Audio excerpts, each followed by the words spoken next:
धर्म हो, सबका रास्ता प्रेम और प्यार तक ही पहुँचता है। नफरत का कोई आधार है ही नहीं दुनिया में। सबके रास्ते पटना जाने का है, लेकिन अलग अलग रास्ते हो सकते हैं। रास्ता पटना ही है, रास्ता प्रेम ही है, रास्ता मानवता ही है, रास्ता वसुधैव कुटुंबकम का है, सर्वधर्म संभव का, कंप्लीट सार्वभौमिकता का। आप इबादत करिए, आप जो भी करना हो आप करिए, पूजा करिए, लेकिन आप याद रखिएगा इंसानियत और मानवता के लिए मोहम्मद हजरत साहब ने कुर्बानी दी थी।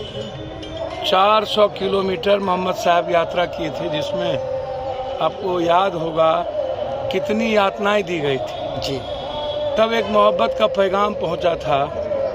हम तारीख तय किए थे जुल्म के खिलाफ, नफरत के खिलाफ, और रमज़ान हमें एक ताकत देती है कंप्लीट एक अच्छे इंसानियत का, एक अच्छे इंसान का, जो दूसरों की ज़िंदगी में मुस्कुराहट ला सके, जो अहंकार रहित हो।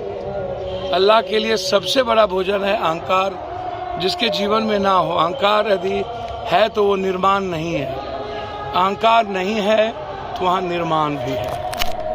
इसीलिए पड़ोसियों के होके ही अल्लाह का रास्ता हम तय कर सकते हैं। दूसरों की खुशी में, दूसरों के मुस्कुराहट में, पड़ोसियों के मुस्कुराहट में, दूसरों की इज्जत करना, दूसरों के लिए जीना, हर इंसानियत और मानवता को पैगाम के लिए अपने को लड़ने और मरने की जज्बा पैदा करना, रमज़ान हो, नवरात्रा हो या रामनवमी हो, ये सब हमें ताकत देती है सबका साथ, सबके लिए जीना, सबके मुस्कुराहट के लिए बढ़ना। इसलिए इसमें क्या कहना क्या है, ये तो कंप्लीट सरेंडर है अल्लाह ईश्वर भगवान के प्रति हमारा समर्पण है।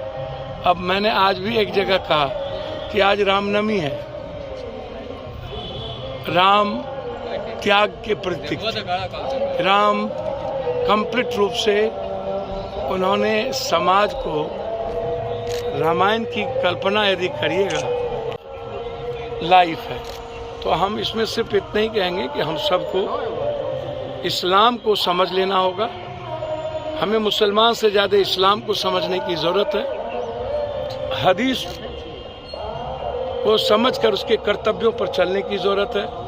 जो इस्लाम को नहीं समझता, जो रामायण, गीता, बाइबल, कुरान शरीफ साहब को नहीं जानता और उसका आत्मसात नहीं करता है, वो ईश्वर और अल्लाह के नज़दीक जा ही नहीं सकता। इसलिए यदि आप रमज़ान पवित्र पर्व को करते हैं तो इस्लाम को अपने जीवन में आत्मसात करिए और हदीस की जो जीवन पद्धति है उसको अपने जीवन के कर्तव्यों के पथ पर लाइए। धन्यवाद।